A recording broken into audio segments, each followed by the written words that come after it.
Hey, everybody, welcome to a very special Big Brain Sunday, Sharpe Way. Yes, it is not 7 p.m. on the East Coast during the week. It's not. It's 8 p.m. on the East Coast on Sunday. What have I done? Perhaps I've gone insane. Maybe, but maybe not. I'm happy that you're here with me anyway. It is important that sometimes we have a chat about things that are affecting us all that no one else is talking about, or that shouldn't say no one. That's kind of exaggeration. I hear that all the time. That not enough people. There we go. That's better. That not enough people are talking about. That's maybe a better way of putting it. And sometimes you find that, and we should have a conversation. And I think you know that in my world, I am happy for you to have that conversation. So I guess the other thing that I am, I guess, most concerned about here is I actually went on Twitter, for those you don't know, and I asked you, what do you guys, want to talk about? What's important to you guys, right? What's the most critical thing that we're talking about here on Twitter? And you guys actually answered me, and that was the cool thing that I enjoyed. See if I can find the actual. We did a poll, and the poll clearly came up with. If I can find it here, maybe I can't. I'm a liar. I actually made the poll up. No, I actually have the poll here. If I can find this right now, and the poll here says that you cared mostly about inflation. Boom. Inflation's the key right there. Inflation was the biggest piece. You guys were concerned about inflation. So I said, you know what? I'm going to talk about inflation. Deal. Done and done. And when I started talking about inflation, I put up another post right after that. And you guys got mad at me on that one.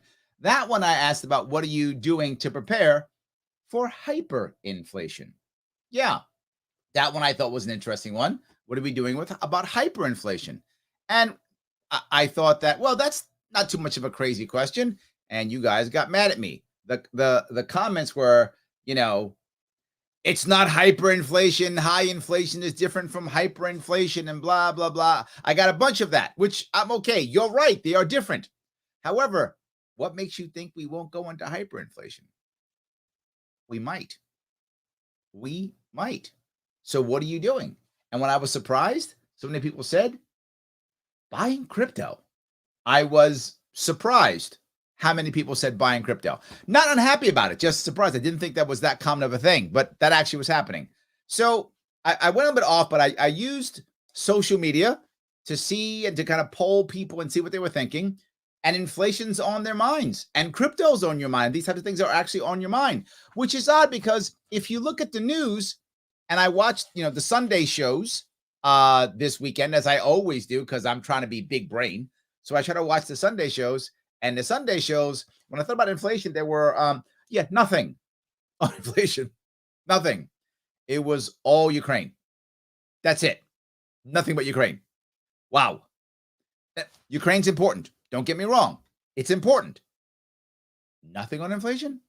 Nothing on what's affecting all of us every single time. Nothing. Yeah, that's a problem, right? We really should be talking about this. And I want to cover a couple of things. Most people are going to tell you there's a reason for inflation. And anyone tells you there's a reason for inflation either doesn't get it or is somehow being insincere. There isn't one reason. There are many. There are many reasons for inflation, right? And it doesn't take away the power of any of them you bring up. But we have to understand this is not just one thing. It isn't just the Fed. It is the Fed. Is it only the Fed? It isn't just supply chain. It is supply chain. It isn't only the supply chain. It's many things. And we add on top of that something else that a lot of people are starting to see. And it's not just inflation. It's shrinkflation. That is one of the hardest ones. Oh my God. Oh my God. We're noticing that people who are trying to actually put, the same pricing out are giving you a whole lot less, whether that's in service or product or often both. Shrinkflation is also a problem. So we're seeing all of that.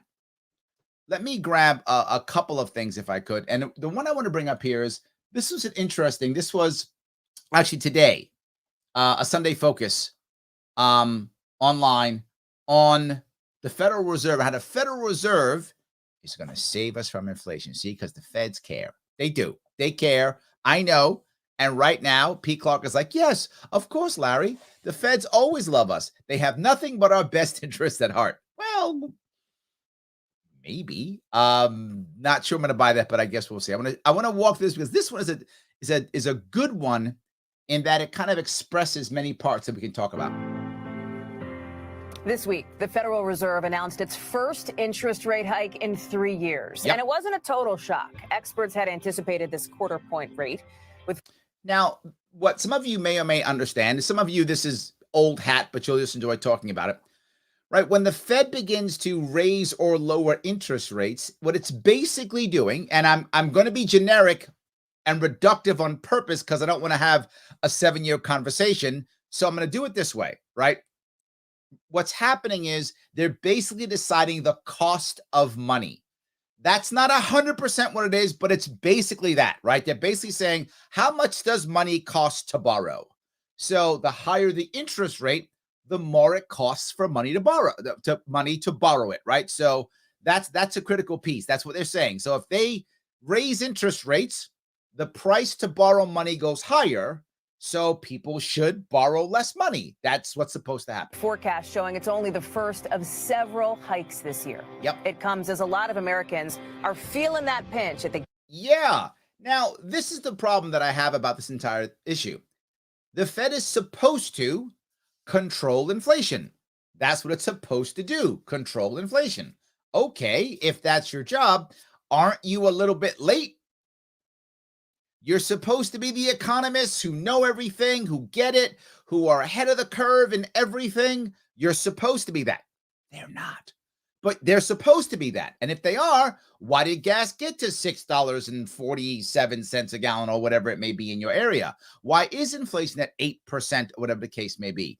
It shouldn't be because you guys are supposed to be on top of this and fixing everything. Gas station and the checkout counter because of months of rising inflation. Yep. The kind of thing we haven't seen in decades. 100% true. Historically, interest hikes can be an effective way to tame inflation, but how long will it take to play out? But here's the problem with that. The goal, and this is going to sound dumb for someone who doesn't understand this or understand what's going to happen, is the goal is to have less money in the hands of people.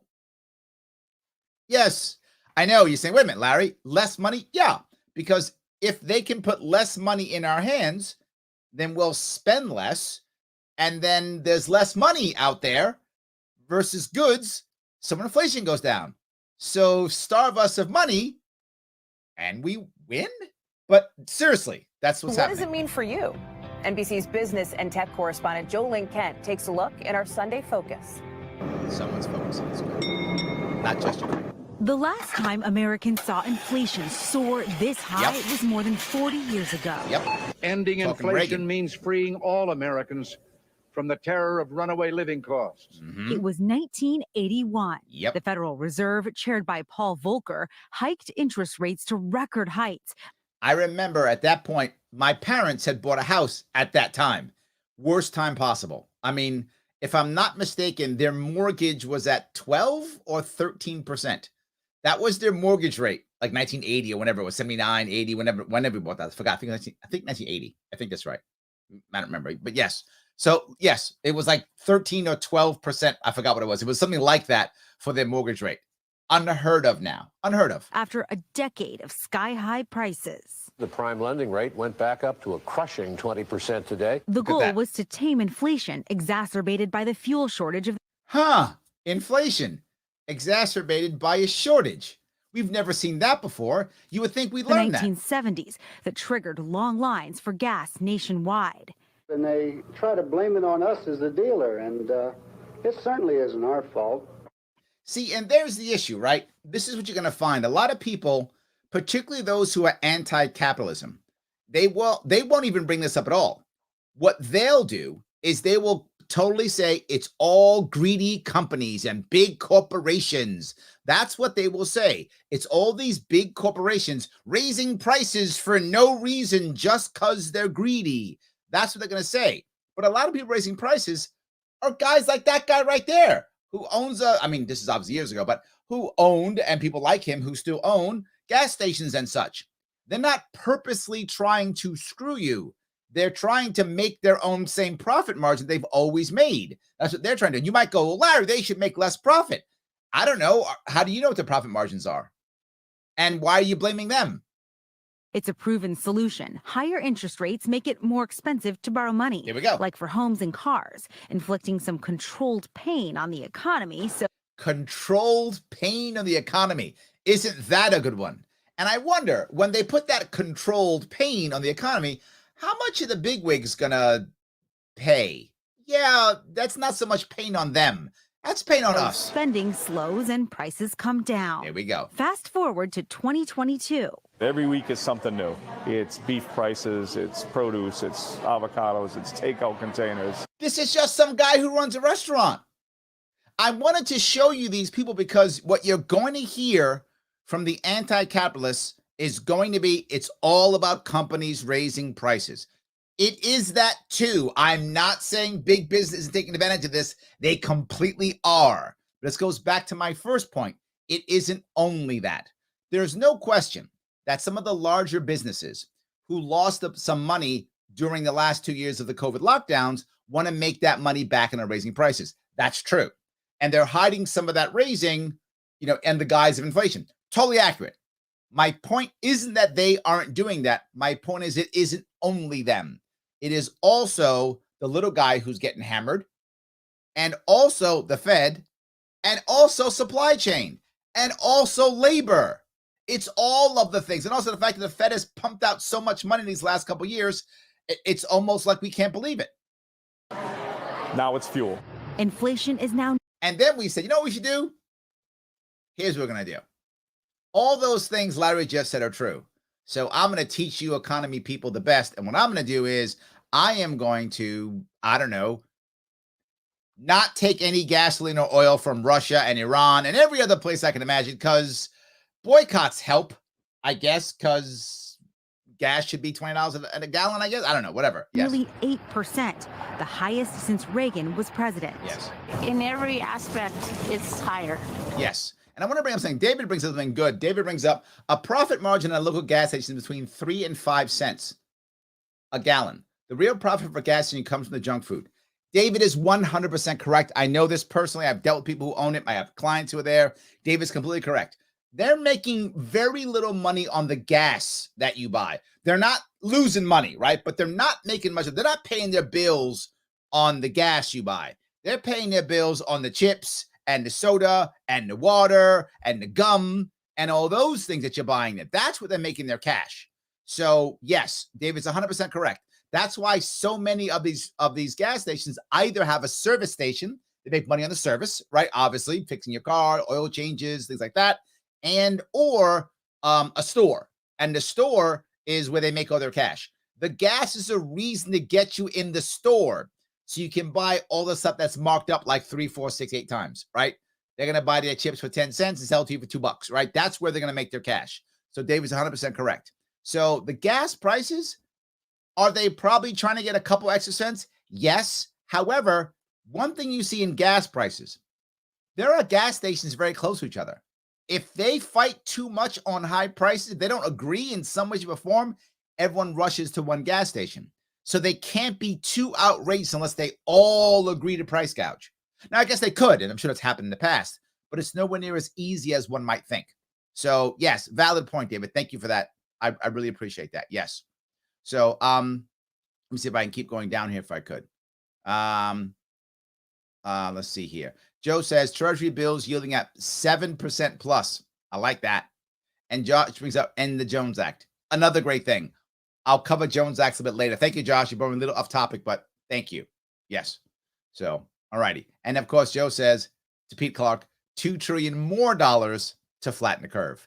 That's all it takes, Pete. 2 more trillion. And we're safe. I do appreciate that. All right, let me keep going. But your wages don't go up any higher. Triggering Federal Reserve. Now, this is the other issue I want to bring up. Your wages don't go up any higher. But that's not true, right? In the case of now, right? In the past, that's been true. The thing that I want to bring up now is the best part of all these problems, and there are many problems and there's many bad things. But there is one good thing here. Workers have decided, more workers, not workers. Workers probably is too generic of a term, but many more workers than before have decided, you know what? No, I'm not going to work for the amount of money you're giving me. And I don't have a problem with that. You might go, Larry, is libertarian, don't you support companies? No, I support an actual free market, and labor's in the free market. And if labor says I'm not working unless you pay me X, then the market has to deal with that. And it should. That's not a bad thing, right? Labor should be able to negotiate as it feels appropriate with everything else in the market, just like anyone else can negotiate, and they should. So I think many more workers are now going, you know what? No, if you don't give me what I want, I'm not showing up. And that's not a bad thing, right? My issue has always been with much more of the unions where they go, oh, we're all a union and we're just going to keep punishing you and not give you anything more.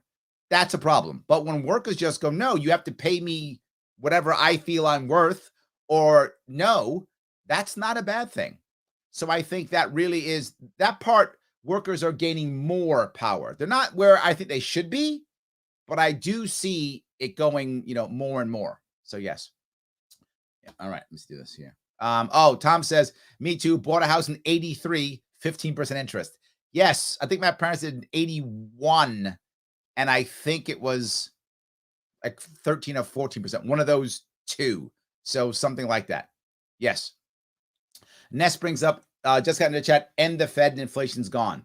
Well, that's my point, Ness. In this case, the Fed is only part of inflation. It is absolutely inflation, but the other part is the supply chain, right?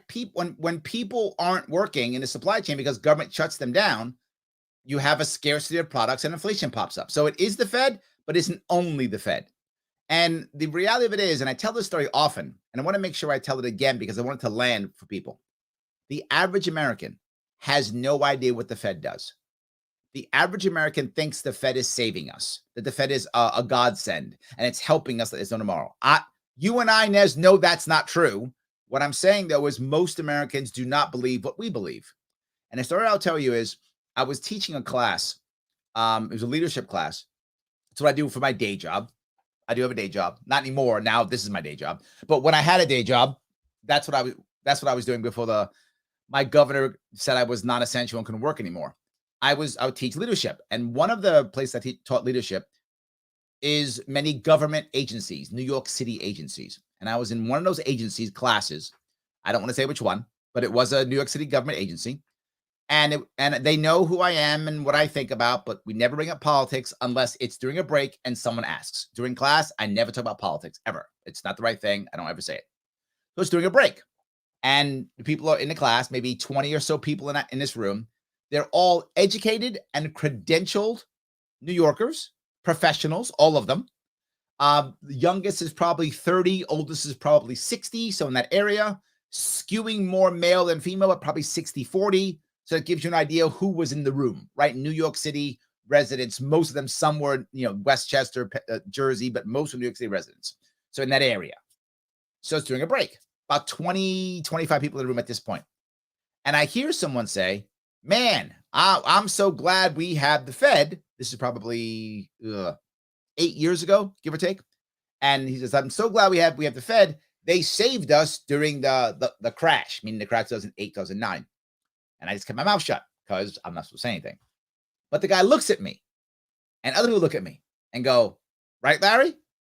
Like, okay. So now I thought to myself, yeah, that was a mistake. You shouldn't have done that. Because now I can say something, right? So now it's okay. It's during a break. They brought it up and asked my opinion. I can now talk. That was not smart, but they did. So what I said was, you guys know that the Fed is not part of the government. It's basically it's a banking cartel, right? It's a private bank. They're like, no, it isn't. I said, yeah. Just check it out. You have your phones. Google it right now.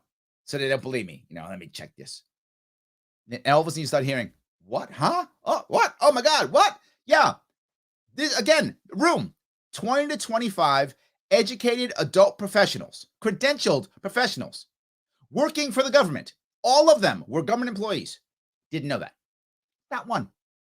This is where we are. They didn't know. Then I said, after that, I said, that it just basically magically makes money. It just makes money and gives it to banks. No, it doesn't. Just Google it. You're right there. Just Google it. No, Google it. Oh my God, he's right. Oh my God. Yeah. I tell you that story to let you know that you rarely hear me say end the Fed. Not that I don't want it ended. I do. But I feel like America isn't ready for that step yet, which is why I often say audit the Fed. Why would I say audit the Fed? Because in reality, we can't just randomly audit the Fed. It's not a government agency. It's a private bank. So you have to have a reason to audit it. So once you start saying audit the Fed, now people start going, oh, wait a minute. Can we do that? Is that possible? What's going on? And maybe some reporter might actually figure this out and say, I want to make my name on something. And they might do an actual expose on the Fed. And maybe people might start to notice and get it. And if people get it, then maybe we can end the Fed. That's why you rarely hear me say end the Fed, even though I want to. I often say audit the Fed. I went long on that, Ness, but I just wanted to, I heard what you were saying. I wanted to make sure that we understood that. So, all right, let me keep going. Reserve Chair Jerome Powell to raise interest rates for the first time since 2018. The FOMC raised its policy interest rate by 1/4 percentage point. But this time around, what's driving inflation is pretty different than the 70s and 80s. Yes. This is a pretty unique situation because it's very much tied up with the pandemic and all of the fiscal support that Congress enacted because of the pandemic. Someone's thinking. So again, I'm not dissing you, Ness. You're right. It absolutely is the Fed. It's just not only the Fed. She says it's also in the lockdowns and the money we gave out. That's correct. It's all combined that's punching us so hard. All of that combined is punching us. Consumers are facing a never-before-seen trifecta of a pandemic with record consumer demand, a strong jobs market, and the Russian invasion of Ukraine. Now, the funny thing that they didn't say, which still bothers me constantly, and I want to be very clear on this, viruses don't cause inflation.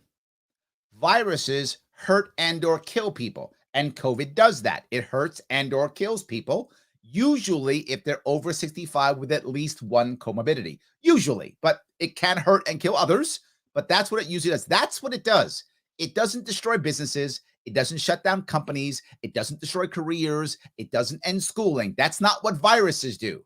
Governments do that in reaction to violences, but not all governments do that. Some governments didn't do that and didn't see much of a worse response than we did. So yeah, that's kind of not how it works. And now the Russian invasion of Ukraine. That was like a month ago. This has been going on for years.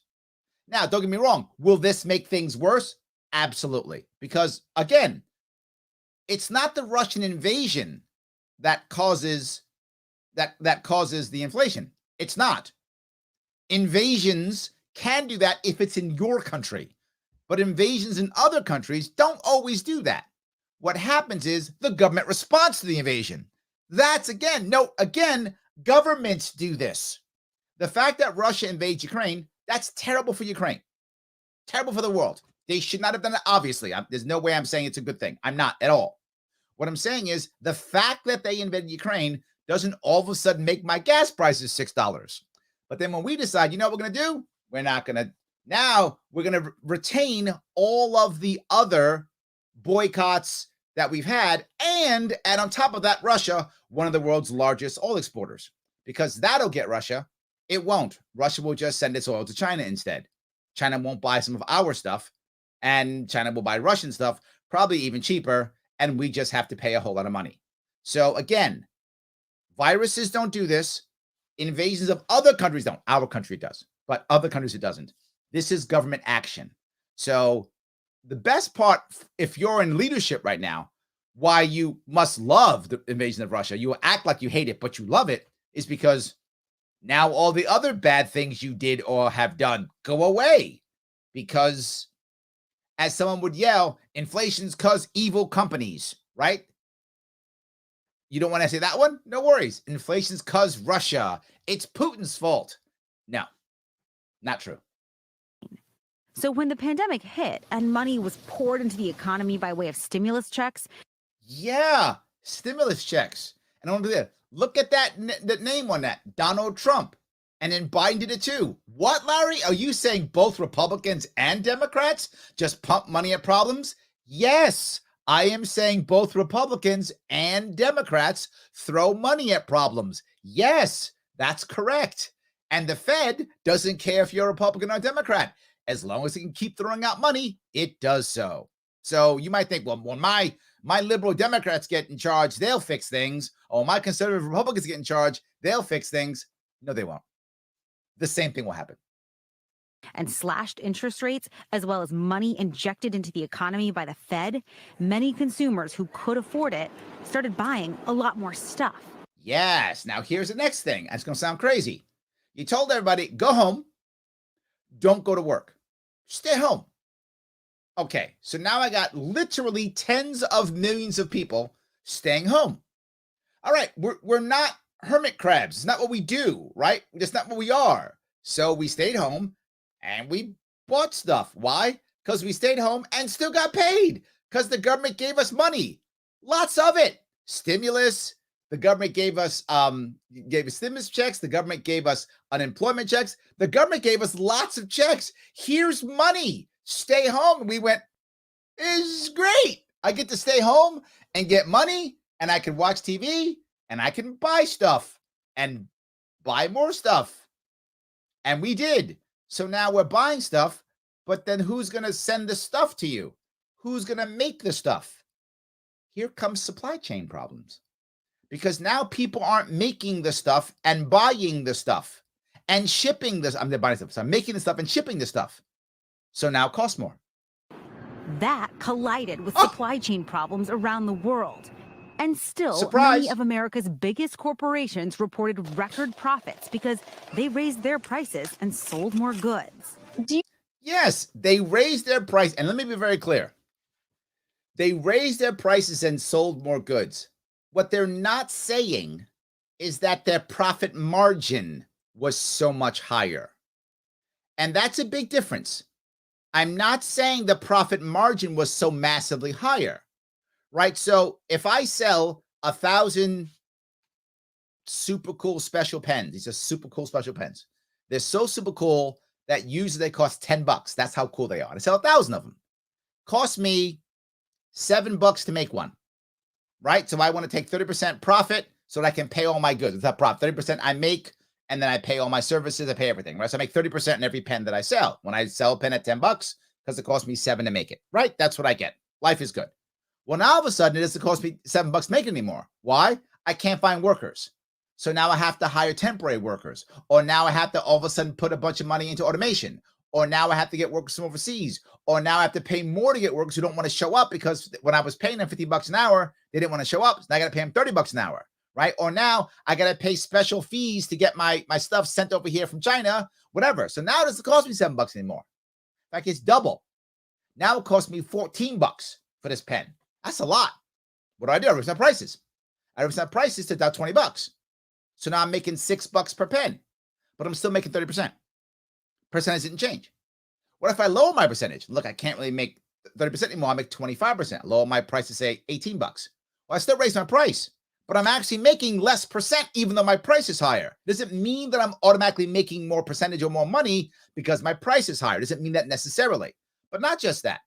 People didn't care about my pen before. They were too busy doing other things.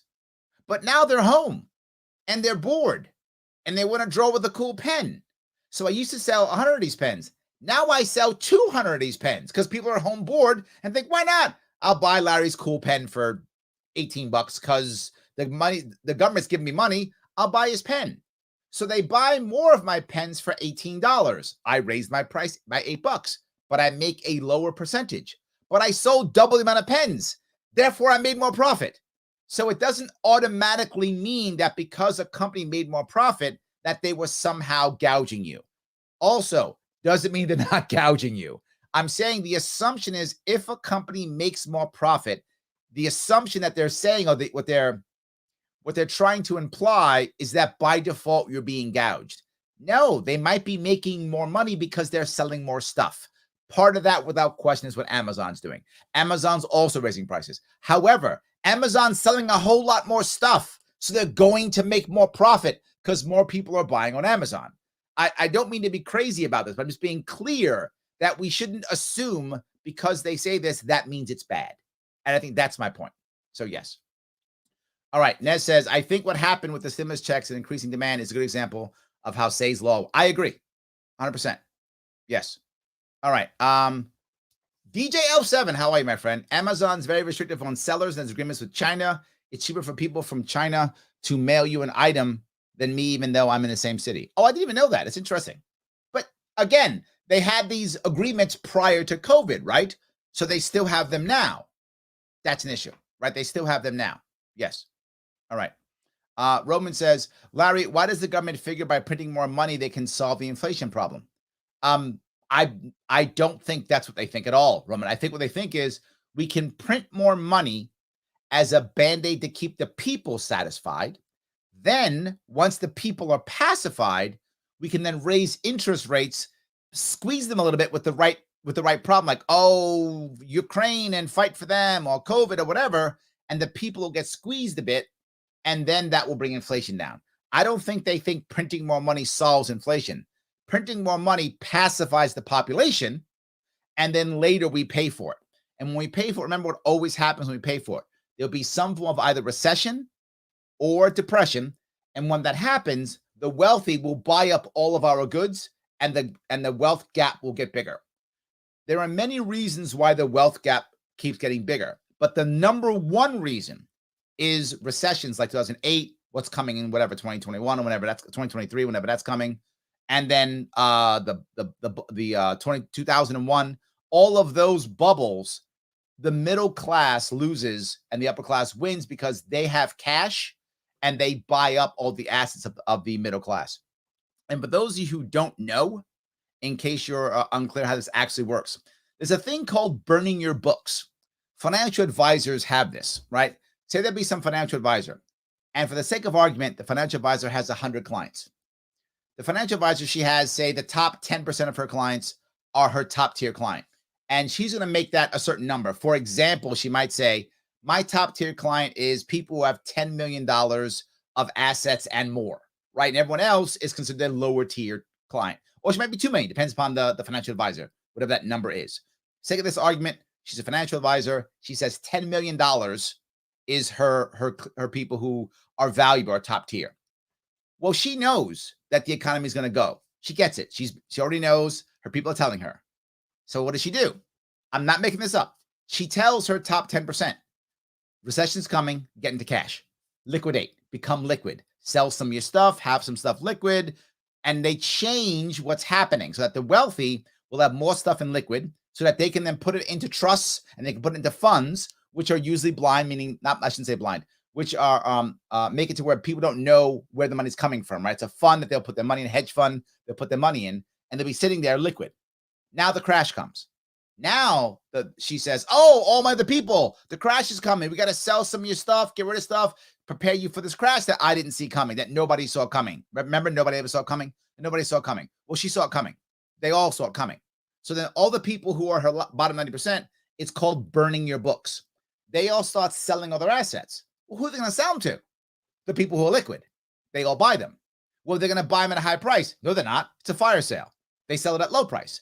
So the heavy hitters who are now liquid buy up all the assets of the middle class and of the working poor who got up a little bit. Now that all goes up, whether that's a building, whether that's a store, intellectual property, housing, whatever it might be, they buy it all up. And then they rent it back to them. That's how someone who was a buyer now becomes a renter. Someone who owned a store now rents a store. They're almost always renting and buying it from some form of permanent capital. And that happens in every recession. And there's a thing, it's called burning your books. That's what they actually do. Now you might go, Larry, why would they lose all those bottom 90% of their clients? Well, because half of them will come back anyway, half they'll lose. But the top 10%, which was that total was more than all 90% already, you just doubled their assets. So your top 10% doubled your assets. So you were okay burning 90%. Some of them will come back anyway, and some won't, but you just doubled the top 10% of all their assets. And remember, if you're a financial advisor, you get paid based upon amount of assets you are managing. So the more assets you get, the more value you get. That happens every 10, 20, 15 years, whatever the case may be. Happens constantly. So, and that's called burning your books. You will see it all the time. So, yes. I know I went long a little bit, but I just want to make sure you guys got that.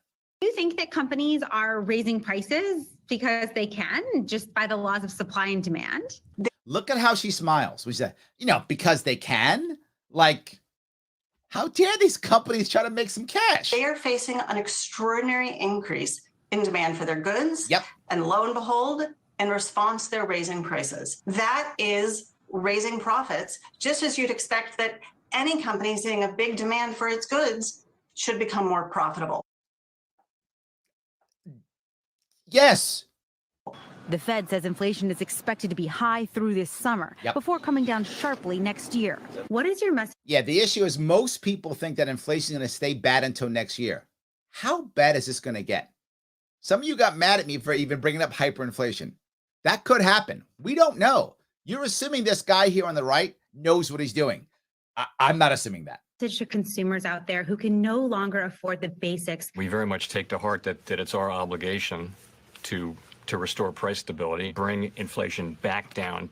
Yeah. See, notice what he's showing? He's actually showing all the houses because he knows it's where it goes. Here's something that most people don't know either.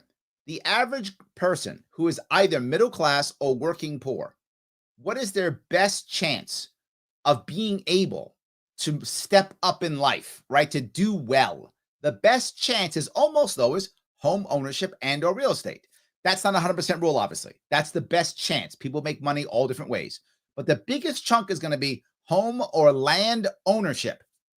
And when all of a sudden you lose all these, and now more permanent capital grabs even more, yeah, you don't recover from that so easily.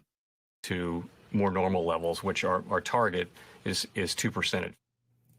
Our target's 2%. So to be clear, they're fine with 2% inflation forever. Yeah, forever. Yes. Wow. They're happy with that. Oh, yeah, forever. Jenna says, artificial intelligence directs these puppets. Artificial intelligence directs a whole lot, Jenna. Most trading nowadays is done through AI. Most don't even know that either. People think it's always it's the individual going buy, sell, sell. Vast majority through AI. Vast majority. Absolutely true. And Joe joins us now live. Joe, good morning to you. Listen, this rate hike that we just saw this week may be the first in a while, but we don't think it's going to be the last, right? Yeah. What do you expect? Probably going to be 6 this year. Hey, Hallie, good morning. Brace yourself for another 6 rate hikes this year, with the next one at the upcoming Fed meeting in May. Now, this will make mortgages, car loans, and credit card debt much more expensive across. Why is she smiling about this? She's like, you know what's going to be great? You guys want to get a mortgage? Car loan, credit card debt? It's going to just murder you. This is great. No. Okay, but why is she happy? Because what I said earlier, their goal is for the individual to have and spend less money.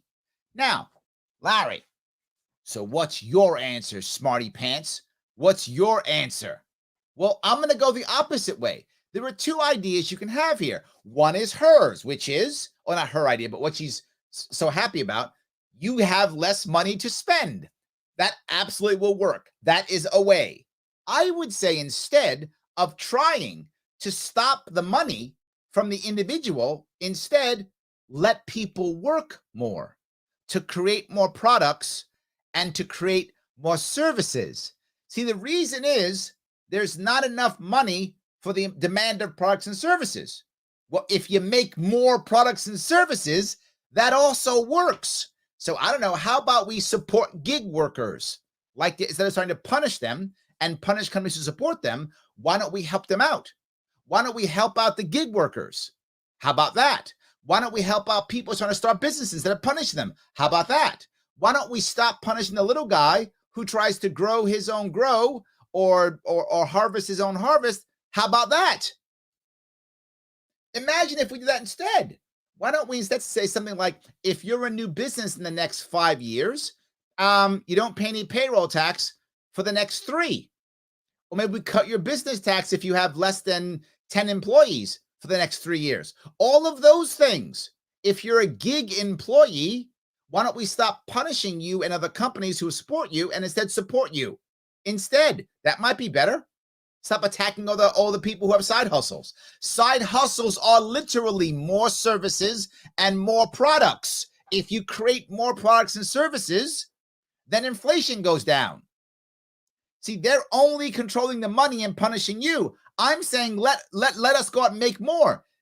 In the end, it's the same thing. My way just doesn't include you not being able to buy a house, or you can't get a car. I would like you to be able to get a house if you want one, or a car if you want one. I think that's a good thing. If you want a car, you should be able to buy one. I know, nutty, right? Across the board. And now there are also some fears of a recession around the corner, given how much the Fed's raising rates right now, right? So that's actually the goal. The goal was recession, not depression. The goal was recession. So when I asked Chair Powell about that, worries of layoffs and job losses down the road, he told me that he thinks the job market will remain strong and said that he believes the Fed can get inflation down from about 8% right now to about 2% next year. But he left the door open that the Fed might need to adapt and change its mind depending on how our economy fares. Now, I would like that idea, right? I wish he was just honest and going, look, we don't know what we're doing. So we're going to be, but they don't do that. They're like, we are the smart people and economists say this. And 11 economists said this, that, and the other thing. And 12 Nobel laureate economists said this is going to work. Are they ever right? Hallie. Leaving some room for flexibility for sure. Joel and Ken, thank you so much. Good to see you. So, yes, I thought you might enjoy that one. I brought it up because it's the way that people are thinking. But I want to cover one other piece. This is a very savvy, this one's a savvy person from the Better Business Bureau, and she's talking about it, and she's being very open about how she feels about it. And I want to share this with you because I feel like she's not like an economist. She's a regular business person, but she seems to really get it. Stores have empty sections and new car dealerships have empty lots. Yep. Almost every industry has shortages and delays that all boil down to supply chain issues. She says the number one thing is supply chain issues, not the Fed and not COVID and war. She says number one, supply chain issues. You know why? That probably is the number one issue in this case. And again, I want to be clear. It doesn't mean the Fed's not hurting. Of course they're hurting. In fact, the Fed's making it worse. But supply chain is Joining key. us now with more on this ongoing problem and what consumers can do is Roseanne Freitas with the Better Business Bureau. Good morning, Roseanne. Thanks for joining us again. This woman's savvy. Good morning, Christine. So it seems like these issues have been going on now for a while. I think we've all been affected by this somehow. How did it get started and why does it still continue? Well, the disruption that we had, if you stop and think about it, when the pandemic started, everything shut down. Yeah. See, there's the one thing. Everything didn't shut down. What no one is saying, and they need to say this, when the pandemic hit, the government shut everything down. Just say that, right? The first thing we saw was like, COVID did it all. COVID did none of it. This is all government done. And then now she goes, everything just randomly shut down. No, that's inaccurate. That's inaccurate. The government shut it all down. Worldwide, not just here, but everywhere. And that's a key point she brings up, right? People don't realize that a lot of governments shut down all over the place. And when you shut down the factories in China, well, then I can't get my stuff in China. So now I gotta find some other place to get my stuff. Well, I don't have that system set up. So that takes me time, money, energy. I have to hire experts, consultants, maybe even literally translators, depends upon what nation I'm going to. Do I have to now rebuild a factory here in America? This is all extra cost and expense and trial and error. Some people are going to fail. Imagine if you built your business off of shipping, bedding products from China. That's what you do. You ship whatever, blankets. That's what you do. So you make your blankets in China, ship them over. Well, now the Chinese shut down. Now what are you going to do? Well, I don't have any blankets to sell. So maybe I'll try to get them in India or the Philippines or wherever, or I'll try to build a factory here. Well, if you don't have any relationships in India or the Philippines, you now have to get new relationships. Some of those will fail. Some people will lie and swindle you. Some people will be successful. They'll still cost more money and time. So now when you used to be selling things, your blankets at, whatever, $20 per blanket and they get delivered in a week, now you got to charge more. Does that mean by default you're making more money? Maybe, maybe not. But what if you're the only guy who can get those blankets made and your competitors can't get those blankets made in China anymore? So you get to make them in India. The other guys failed. Their consultants screwed them over or things went wrong. You're the only one. Now everybody wants your blankets. So you double your blanket sales. Of course you make more money. Of course you are. This is a challenge for everybody. This wasn't an easy thing. So production was halted. Employees were laid off. And of course this. And there's the other piece. Employees get laid off. Well, if I run a blanket business, I don't want to fire my employees. Of course I don't. And I know people think, companies love firing employees. 100% not true. If you believe that, you've never run a small business. Nobody likes firing employees. In fact, sadly, most small businesses keep bad employees. That's not an accurate statement. Keep employees in bad positions because most employees actually aren't bad employees. Some are, but most bad, I'm doing air quotes, most bad employees are actually just in the wrong job. You get them in a different job, they'll be good. So most of the time, a bad employee is simply in a bad job. That's why they're a bad performer. In the right job to do well. To be forward, there are some bad employees. But in this case, you don't want to fire people. In fact, you often keep them far too long. That's a problem. So we also don't want to lose talent and people who know what they're doing. So we want to hold on to them. So now here comes that gouging idea. I'm that blanket guy who sells blankets. I now have to wait a month before I can sell blankets, before I get them made in another country. I can ship them over here for now $25. I might want to ship them for $30. Larry, why? You are gouging us.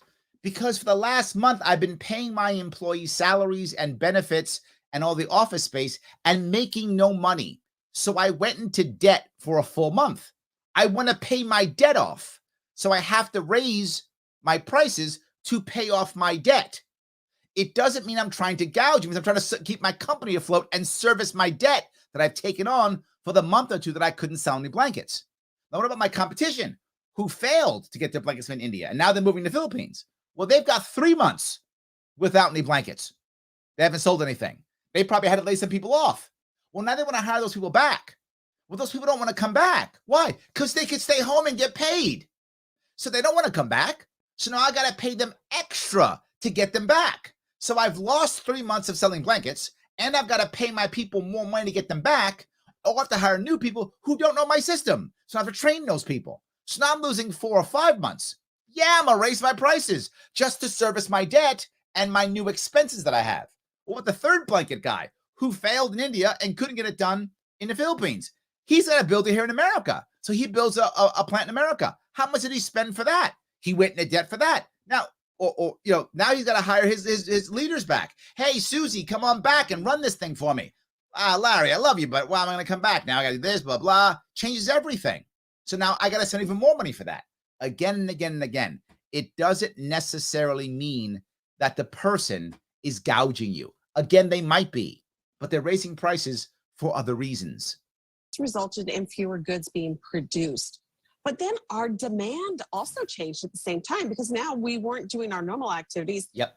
Everything was at home and the demand for those products increased absolutely during this time because it suited our lifestyle. So it really changed things. But then you 100%. add on that there was the stimulus checks, which was to promote spending, and it did do that. There we go. The stimulus checks were made to promote spending. It worked and created inflation. Also, we had those shipping containers that were stuck at the ports.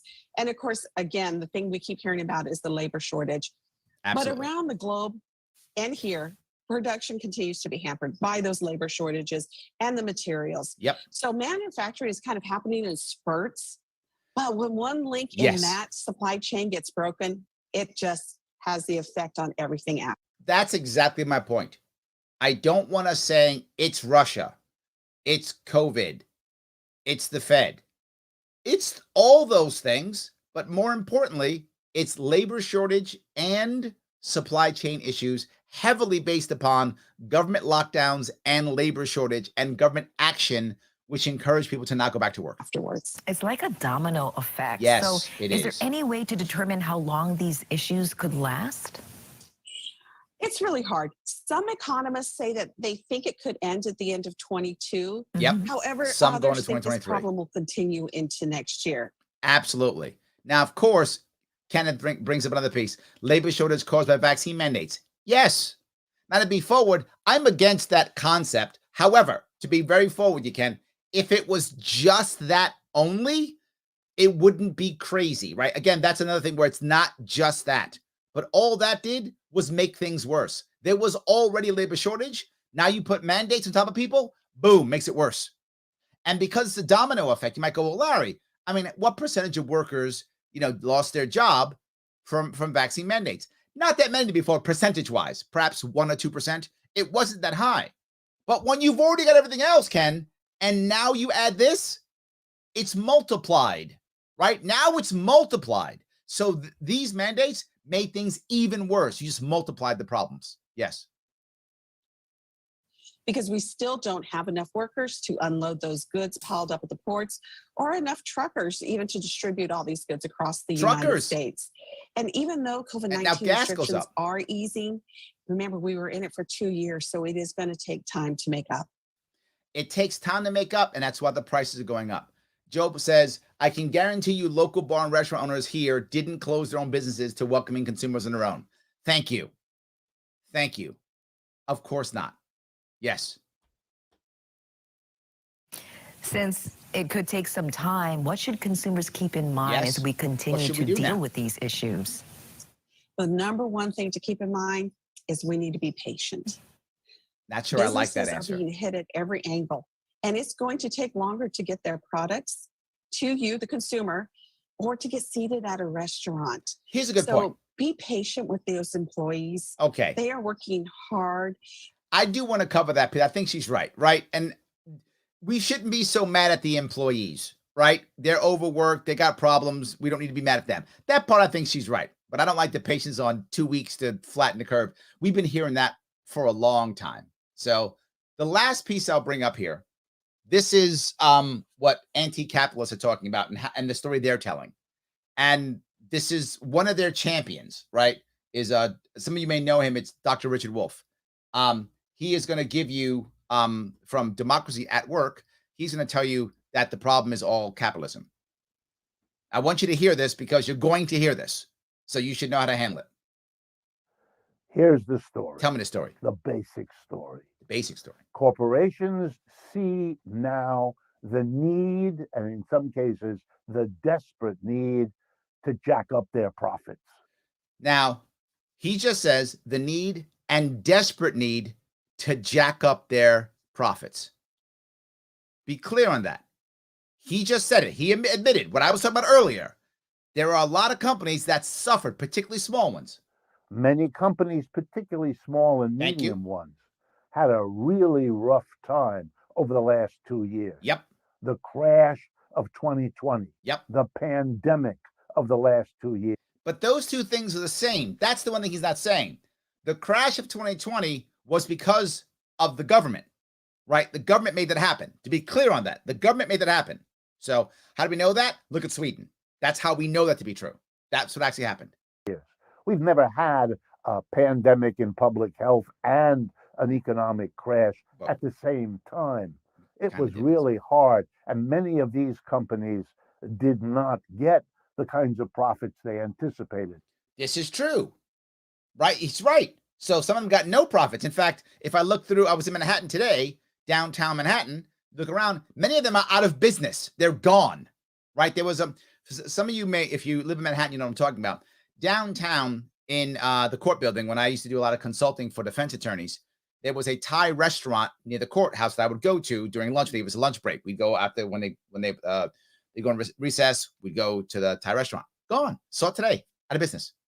For lease. Tons of them. All those restaurants. All gone. They hoped for. They expected. Yep. They had gotten used to. Yep. And now they think it's their chance to make up for the 2 years of profit they lost. Yes. So here's the funny part. What I just said from the point of view of a small business owner, that I think to most of you sounded like a normal thing, he is saying like an evil, horrible thing. Like, how dare you? And that's why they're raising prices to recoup their profits. Yes. Or to say the same thing in an honest English. Tell me.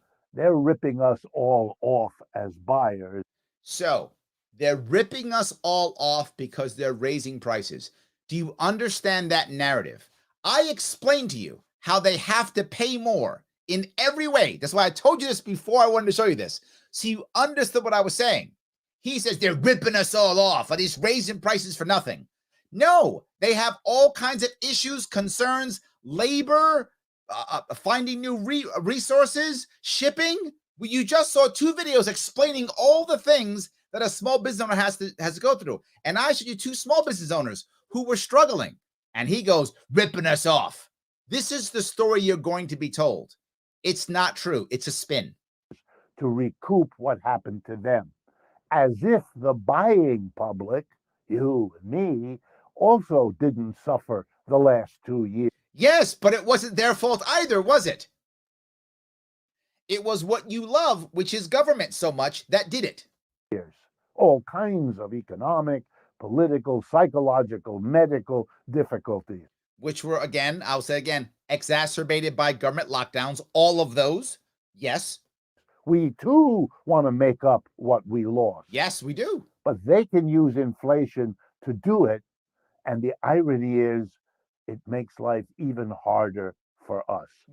Wait a minute. So they get to use inflation as if, to be clear, do you know anyone, any of you listening or watching, do any of you know a business owner that's happy about the lockdowns that smashed them in COVID? Anyone who's gone through what he's saying, who has lost profits for 2 years, is there anyone that you know who's gone through that, who's like, yeah, now I get to use inflation to screw my people? That person doesn't exist. This is a monster he has created in his mind. It is a phantom he makes up in his mind. That person does not exist. No wonder the country is ripped apart by conflict, disagreement, rage, anger, bitterness, violence. That's the reason. See, the reason, this is what he says, this is what he is implying. Because companies, what he said, small and medium, his words, want to recoup the devastation from the government by raising prices because they have rising costs. Not because they're mean or evil. That person does not exist. And there's some heavy hitters that exist. But the regular average person who's been hit by this, that person does not exist. That's the reason for disagreement, conflict, rage, anger, and bitterness. It's not the culture war that he's helping to promote. It's not that. It's not the culture war that this guy is helping promote. It's because that local restaurant now wants to charge $6 for a beer instead of $5. That's why there's violence in the streets. That's literally what he's implying. Because that guy or girl who owns that local place now has to charge $4 for eggs versus $3. That's why we're fighting each other online and calling each other names, because the eggs are $1 more. That's the reason why. Not the eggs are $1 more aren't harsh. They are harsh. But the problem is that's not the left-right paradigm. Whether you're a Republican or Democrat, you're paying more for eggs. Doesn't matter whether you want Biden to be president or Bernie to be president or Trump to be president, DeSantis, whoever you want to be president, it doesn't matter. You got to pay more for eggs. So this is absolute garbage. And most of the stuff that Wolf says is utter garbage. Most of it is. But there's a key piece that makes Wolf actually a genius. And some of you are going to be mad when I say this, but it's true. He's very smart. Everything he says is based on fact. Everything is based on fact. And in the way he says it, doesn't say what it is, but implies. He did not say, look, his words are right there. He didn't say the reason why there's rage and anger is because of a small business owner wanting to raise his prices. He just goes, no wonder.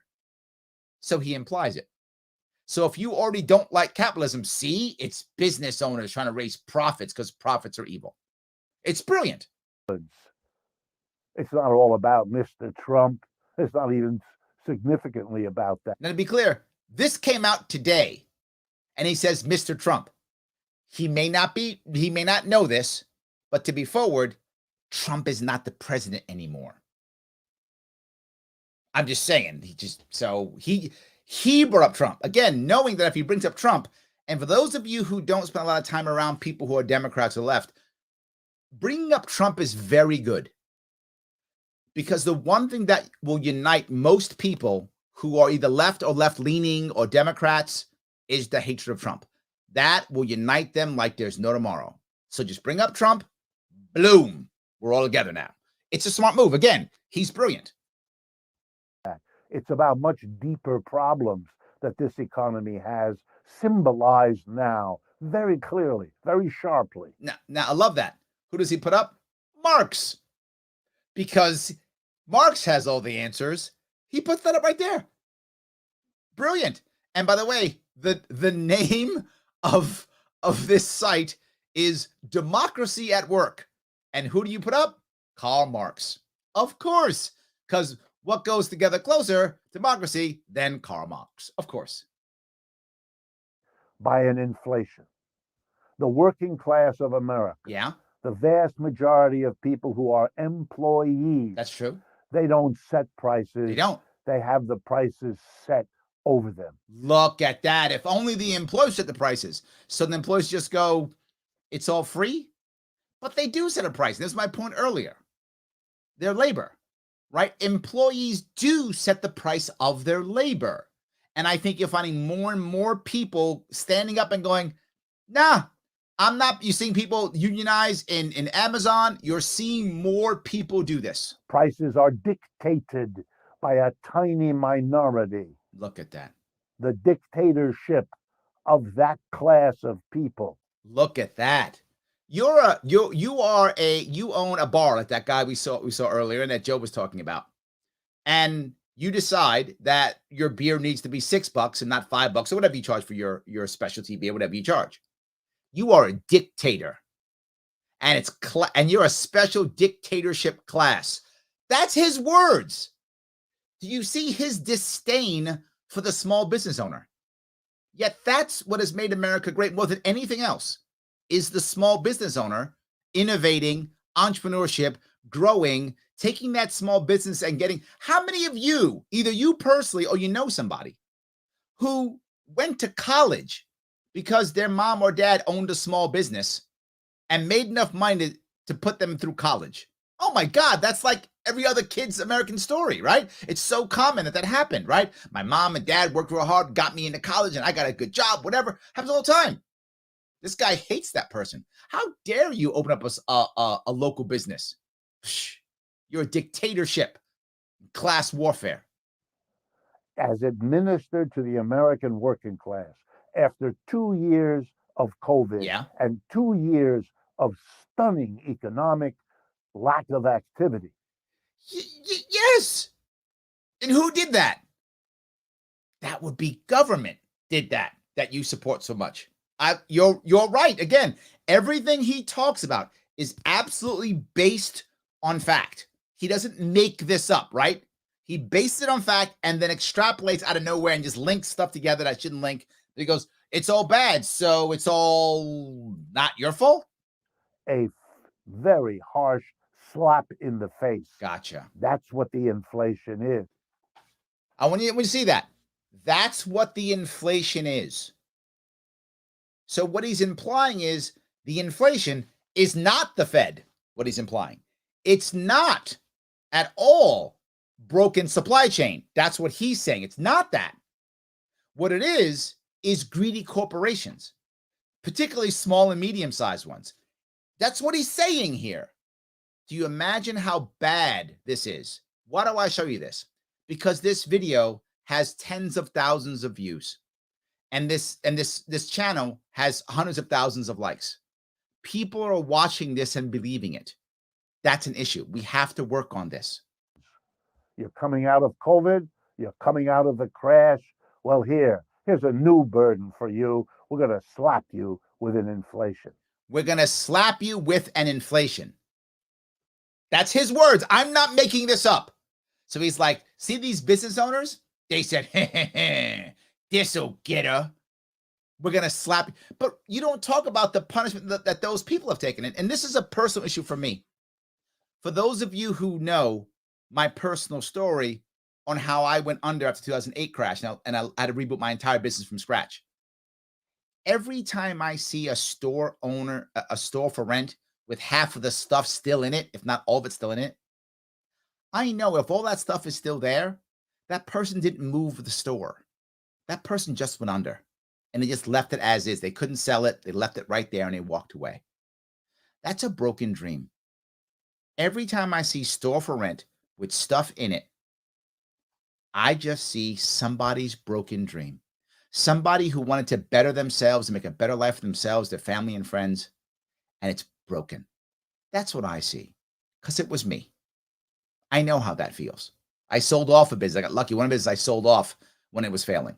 I know how it is to have a successful business. And I know what it's like to have a failed business. I've had both.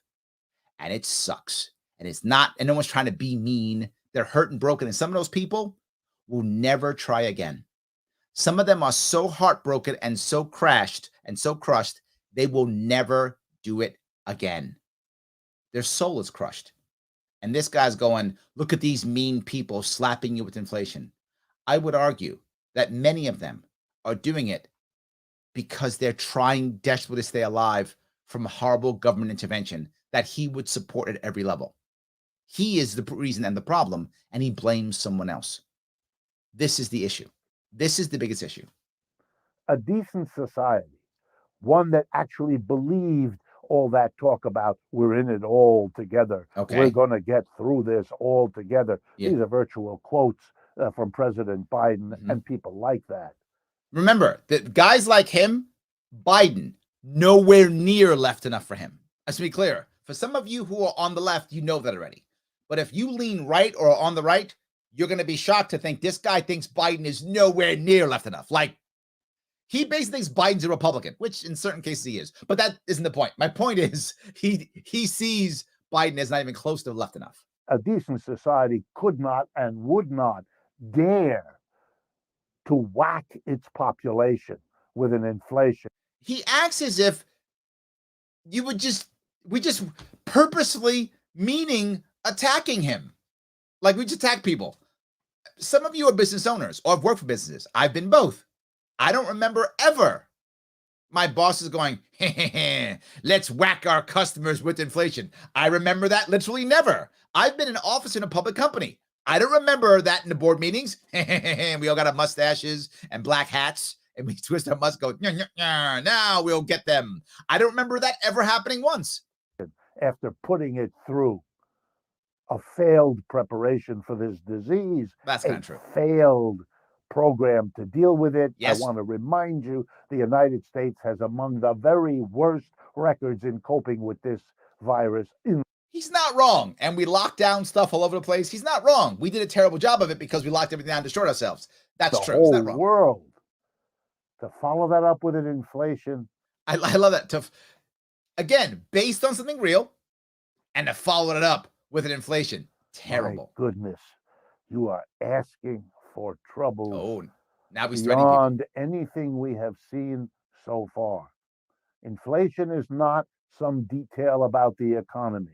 Yeah, it is. This one he's just blatantly wrong on. It literally is. Like, we've explained it through 2 more videos. I had to show you the first videos first before I showed you this one because most of you would have just left if I showed you this one first. So I had to show you this one first before you saw this one, right? But he's hardcore. It's not some detail about the economy. Yeah, that's wrong. It is. It is. It's a fundamental flaw. It has existed before we've had capitalism. But capitalism has not only not solved it, but made use of it in ways that in the long run threaten to be self-destructive for capitalism also. Absolute garbage, not true. That's fine. Anyway, I just wanted you to see that, right? So that you understood what I was talking about. I wanted you to get that. So now I went through a bunch of stuff. I did. And I do want to kind of tell you what we should be doing, right? I showed a bunch of garbage. I did. Let me go through a couple of your comments first, and then I will, and then I'll move on from that. Jason says, I work at a local building material retail store. For some reason, we have had record-breaking sales this last couple of years. Well, yeah, because people are all upgrading their homes, right? It's common. People have been upgrading their homes because they're at home more. So a lot of people have been trying to upgrade their homes. It's true. the last couple of years, and we've been doing everything we can to keep our prices low, including cutting our profit margin, keeping prices going up. But it seems there's no ceiling what people will spend to build. Yes. Yes. And here's the weird part. What everyone's saying is everyone's raising prices, but a lot of local stores are lowering, and it's because of fear more than anything else. They think, and I'm assuming your boss thinks the same way, I'm scared if I go too high on my pricing that people won't buy. But when most people are pricing, some of you who have done pricing before, how most people do pricing when they purchase something and sell it in some kind of retail environment is it's a percentage, right? Whatever it is, right? So if I buy it for $1, I sell it for $2. It's a double or something like that, a percentage. But at one point, if you keep doing the same percentage, the price goes very high. So sometimes people will lower the percentage, as your boss was doing, because it feels too high, right? If I'm selling, a product for $20 because it cost me, say, 12, and I'm going to sell it at my store for 20, making $8 on the price, and it gives me some room for loss, for shrinkage, in case I lose one's broken, a return. I'm going to keep some fluff in there to cover for that. Right. So I sell it at $8 profit, which is about, in this case, was that 40% markup, whatever that number is. Right. So then now if I have to buy it for $15, well, I raise the price to $25, and I might be worried. Oh, if I go $25, people may not buy it.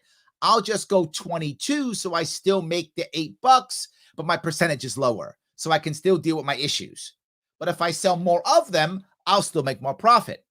But then they find that people still want it. So they buy. So they can go back to the regular profit margin. So yes, happens often. Thank you for that, Jason. I appreciate that. Yes.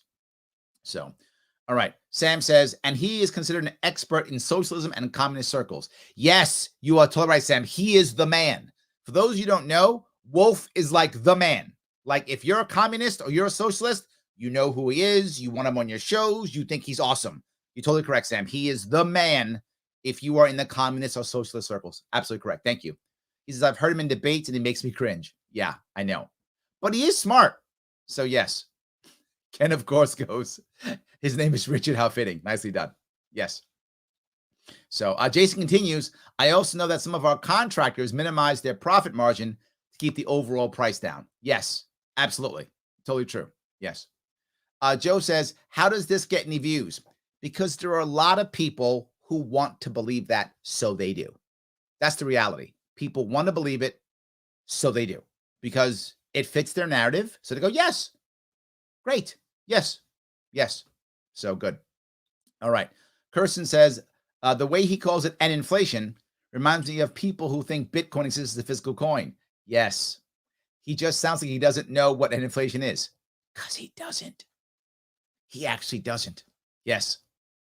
Joel says, this was like listening to Robert Reich. I know. Reich, yes, same. Reich is one of those guys who goes, yeah, we could just print money forever because we can. Don't ask me questions. Shut up. That's him. Yes, 100%. It is crazy. Yes. So, all right. So let me talk about what we need to be doing. When it comes to the idea of the supply chain, right? The problem is with the supply chain is you can't get people or enough people to either make and or ship the things that you want or do the work when it comes to servicing, because people either are scared, are locked down by government, don't want to work for the prices you had, and now everything has to change. And to Jason's point, it isn't so easy to just change the pricing on everything, because will the consumers accept it, right? Now, will consumers accept certain things? Yes, to Jason's point. I want to build my house. I got to go to my local place. I spend the time doing it. Makes total sense. I got it. But what if it's something I can buy online? What if it's something I can make myself? In many cases, at a certain point, I'm just not going to pay the extra money. So now I have a business owner who has to worry. Do I do this or do I do that? How do I handle this? What should I do? And I think the answer is what I said earlier. Support workers in the gig economy. Support small businesses. This is a critical aspect I bring up constantly. Every plan you've seen me come when I'm talking about running for governor is ways of supporting the working poor, the middle class, and the entrepreneur class. These are my three classes I always try to support. The working poor, the middle class, and the entrepreneur class. If we focus on them, they're the ones who've been hammered these last 30 years. We focus on building them up, the rest will work. The rest will work if we just focus on those, right? Focus on those and other good things will happen. We have to focus on those. And that means ending the attacks upon them and encouraging them to do well, supporting gig workers. Now, some companies are doing it, by the way. If you look at companies like the H&R Block and TurboTax and tax companies, they're trying to support gig economists and things like that, Bitcoin and stuff. They're trying to do that. They are, but they're private companies. We need government to also act the same way. Make it easier and better to let people be gig workers, to make money on their own, number one. Not just that. We have to stop with all the boycotts. This is dumb. Stop with all the boycotts. Stop with all the sanctions. Stop with all those things. Just stop. It is silly. Just stop. Why do we have an embargo against Cuba or Iran or Russia? Let it all go. Let's let goods and services move and ship. Let people work. The more people who want to work, who work, the happier they will be, the happier we will be. The more opportunity people have, the happier everybody will be. We start making that happen, you will watch. We want to make it to where if you're working poor or middle class, you have a leg up to become the heavy hitter if you want to, or to be good in your own world. Not everybody wants to be a heavy hitter, and that's fine. You don't have to be. But you should be able to have a shot at becoming a heavy hitter if you want it. If you like being your local person, doing cool stuff, enjoy. You want to be a farm to table person and you enjoy it, life is good. Do that kind of thing. You want to have your local store or just work a gig economy. Work when you want to work and stay home with your family when you stay home with your family. All good. We can do that. So we have to stop that without question. And we should audit the Fed. A way of auditing the Fed, you have to audit the Fed, and at the same time, because here's the problem. The Fed is a massive part of our life right now. And most people don't know that. It's a massive part of how we do business, how we work. While we're also auditing the Fed, we also have to start supporting localized banking. I'm not joking. Localized banking like there's no tomorrow. Co-op banking. Yes, I'm serious. Local entrepreneurs get together to create their own co-op banking. Larry, you sound like a communist. If you want to do it locally voluntarily, I'm actually okay with that. My problem is not you deciding to be communal. Please do that if you think it's appropriate. My problem is with the government deciding that you will be. That's my problem, right? That's it. But if you want to, good on you. I don't have a problem with that. And the more local, the better. As long as you are voluntary and you're able to take yourself out if you don't like it. We're good. Life is fine. But the more local financial banking institution we have, the better off we'll be. An example of that is actually in India with microloans and things like that. These are awesome ways of making it happen. Trusting your local people, having a goal of them to work together to make things grow.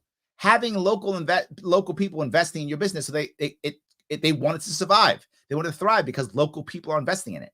It can make things better. Joe says literally make things local. Yes. He then continues, tariffs don't work. Sanctions don't either. Correct. So let's stop. Kirsten says, I'm pretty sure I'm okay with private companies freezing Putin's personally on the economy, though. Yes, again, if you want to, Kirsten, if you're angry, and go ahead. Absolutely. What I don't want is government doing that. Absolutely. Right? But someone might say, but Larry, what if all the private companies don't care about Putin and they want to do business with him even though he's invading Ukraine? And this is a very important thing, a thing to think about. What if that's true, Kirsten? What if American companies, I don't know this to be true. I mean, it seems like it's not true from the way they're treating many people who have nothing to do with Russia, is punishing them. But sake of argument, let's say that America's like, I don't care if they invade Ukraine. Let's just buy stuff from them and sell stuff to Russia, and we don't care. Let's assume that's true. If that is true, and Americans want to sell and buy Russian stuff anyway and don't care about that, then why is it okay for the government to do so? If that's true, the American people don't care and want to sell stuff to Russia. If that's true, then why would the American government be able to say, no, I don't care what the American people want? Isn't the government supposed to support the people? If the people say we don't care, the government shouldn't care.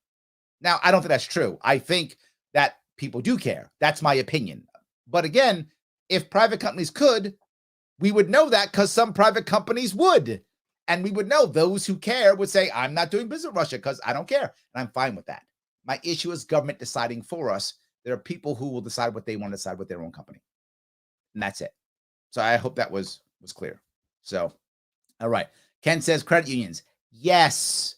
Thank you, Ken. We should be treating in all states, particularly New York State, any localized credit union should get the same benefits as a federal bank. Same benefits. No difference whatsoever. Yes. Adam says, co-op banking movements are far from being communist. Banking cooperatives actually stem from the Catholic Church and Catholic ideology, mostly distributism. While it may sound like communism is far removed because there is no centralized power. 100%, Adam, I agree with you. That's my point, right? People might think it sounds like communism, but it isn't. You're right. Thank you for that. 100%. Yes. And again, they're voluntary. If you don't like the credit union or the Catholic co-op, don't join it, right? If you like it, join it. It's up to you. It is voluntary. So yes, 100%. So I do think that does, you can go any way you want, right? And some of them will have more centralized power, but we do it, right? And I'm going a bit off topic, but this goes to my point. If you want, many of us give our money voluntarily to organizations that are centralized and decide where the money goes, right? Many of us give to civic organizations, civic groups, churches. Many of us do this. And the church people, the elders or whoever runs the church or whatever, decide where the money goes. We're okay with it. And that's fine. It's voluntary. If you trust or believe in your local civic group or civic association or church group, and you believe they're doing the right thing and you want to give them money, life is good. Give it. It's your money. But if you decide, you know what, I don't like what my church group is doing, you don't have to give it money. You could leave that church. Up to you. My point is, I just don't want someone else deciding where you give your money, who you give your money to. If you want to give your money, if you love the government and you want to write them a bigger check, go on with your bad self. Give all your money. Your money. You work for it. You own it. You do what you want with it. That's my point. So, yes. All right, so I keep going into these. Chip goes on and says, I no longer support Disney because of their butt kissing of China. I appreciate that. Yes. Joe says, how do we give to the Sharpe Way to keep it going? I love that. There are many ways you can help out the Sharpe Way, but the number one thing you can do is go to libertarianism.com. Yes. For those of you who don't know what libertarianism is about, not just me yapping about it, which that's what I do, but not just that, go to libertarianism.com, click that link that's in the description. That is our sponsor. They're the ones who are making sure we can keep this show going. It's free. Just go there. If you've taken the test and watched the videos, awesome. If you haven't done it, please go ahead and do it. If you have already, great. Take that specific link, that bit.ly link, and share that link everywhere and let people know they can go there. They're a sponsor of our show. They make sure that we're able to keep going. Please support it. It is free. There's also cool merch there. If you like the merch, you can take the classes, watch the videos, you get points, and you get that merch for free. Absolutely. If you like the merch and don't want to watch the videos, buy the merch. You can buy it if you want to. So either free or buy, like the merch. Go there anyway. You've been there already. Share it. It does matter. You might think, Larry, does it really matter if I share this damn thing one time? Yes, it does matter. So share it again. It does matter. Every time people go there, it matters. We get more people to go there. People are always asking, Larry, where do you go after you are psyched about Larry Sharpe and libertarianism? Libertarianism.com. That's where you go. Absolutely. But also, like, comment, share this show, right? What you're doing right now. Like, comment, share in every way you possibly can. I have to stream this on 8 different platforms. So whatever you're watching it on right now, there are 7 more platforms this is being shown on because I have to show it everywhere. And then I also rebroadcast it on, I forgot, Anchor maybe? I forgot where. But I also put it in podcast form. So I have to keep this thing going everywhere so that I can get past shadow banning. So every share, every comment, every like matters. Please click all those buttons. Like, it does matter, and share, of course. If you want to support me personally running around New York State, LarrySharpe.com/donate. You want me to make this happen across New York State, that's where you go. Larry, I already donated. Okay, then volunteer. LarrySharpe.com/volunteer. That works too. All of those things work. You want to help out? Most basic thing, like, comment, and share. Second most important thing, libertarianism.com. That link right there. Click on that, share that around. And of course, if you want to support me, donate. or volunteer at LarrySharpe.com. I appreciate that. Yes, absolutely. He then continues and says, I also hit the bell so I get notifications. You should do that. Yes. Gene says, I'm taking the classes. Thank you, Gene. Yes, we need more of those. Yes, absolutely. 100%. Yes, 100%. So Adam says, by the way, brother, did your book come out? I know that my book was supposed to come out last year. It was way harder than I thought it was, and we put out a couple of chapters to test it. Wasn't as good as I had hoped. So we have a bunch of rewrites to deal with. So we have a lot of rewrites. I'm hoping to get it out by second quarter this year. It should be good. That is my hope. That's what I'm trying to achieve. So yes, we will hope that it will come out very soon. Yes. So thank you. And Joe that also says retweet Larry Sharpe on Twitter. Yeah. So let me keep moving if I could. The things I mentioned were all things we should do, but there's something else we can do. And someone mentioned earlier, and the Jones Act. Now, people may not know what the Jones Act is. The Jones Act basically was an act put out, I think it was World War II. Maybe one of the world wars was made. I think it's World War II, but it's many years ago. And it basically says you can't come to an American port unless you're an American ship. Wow, what a pain in the ass that is, particularly for places like Puerto Rico and Hawaii and stuff like that. And you left an American port. I mean, just so many insanely stupid things that unnecessary. The Jones Act should end tomorrow. It is useless. Let people work as best they can possibly work. Make the prices lower to the best of our ability. End the Jones Act. It makes no sense to own it. Let people support each other. And look, we have to make sure that we are supporting people in their transition also, both financially, emotionally, in every way, shape, and form. That's the point. If we do that, you will find more people who want to work working, people who want to work in different ways, working in different ways. Yes. The last piece I'll bring up, which is about how we make big businesses pay. People hear it all the time. Larry, I want big business to pay more. Me too. I agree with you. Big business should pay more. They use more of the resources. They use more of our stuff. They should pay. I agree. So let's come up with a way to get them to pay.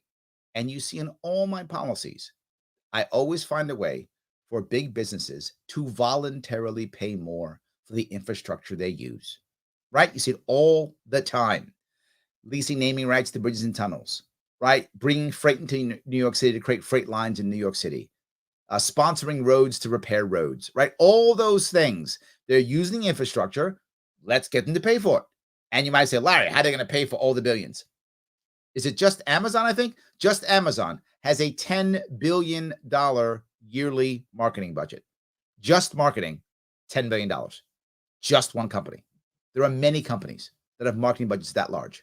That's billions upon billions of dollars that could be going into our infrastructure voluntarily, happily. They would put that money into our infrastructure. Big business pays directly. But Larry, then our prices go up. No, it's part of their marketing budget. It's already in their budget. Prices don't go up by default. It's just changing where they put their marketing dollars. We can do this. We should do this. This actually gets them to pay voluntarily. Well, Larry, we should just punish them and tax them more. I love that. Great. We're going to tax them more. But who's going to write the tax law? Corporate lobbyists? That's who writes the laws. Are they going to write a law that's going to screw them over? No. They're going to write a law that makes it look like they're getting screwed over, but they're not. How do I know that? I'll tell you how I know that. It's called campaign finance reform.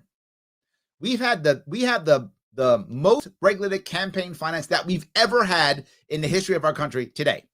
And we have the most money in our politics that we've ever had today. And corporations, large businesses, and rich people have the most influence they've ever had today. But we have all these laws to stop them. Tons of them. More than we ever had. So yeah, that's how I know. So we can write those laws. It's not going to work. It's something that's going to work. So yes. Joel says, corporations don't pay taxes. The final consumer pays them. Also true, which is why with my plan, they don't pay any extra. It's already in their marketing budget. So there is no extra payment. Right? And if we do buy their products because they support our infrastructure, then they make more money and they want to support more of our products, more of our infrastructure. Win, win, and win. Kirsten says, do you know, Larry, did the Jones Act originally have a sunset clause or was it intended to be permanent? It's a good question. I actually don't know. I would guess it was intended to, I would assume it was intended to be temporary, but then somebody was making money from it, so they encouraged it to be permanent. That's an assumption because that's how it usually works. But I actually don't know. But it's a great question. Thank you for that question. Maybe someone will go in the chat and let me know that, because that's the chat usually figures that stuff out. So yes. Joe says, meanwhile, local municipalities here give Amazon millions in tax credits to bring them here. They tried it in New York too. It's backward. We're giving them our resources and we're paying them.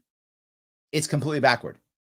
If we change how New York does stuff, it will change how everybody does stuff.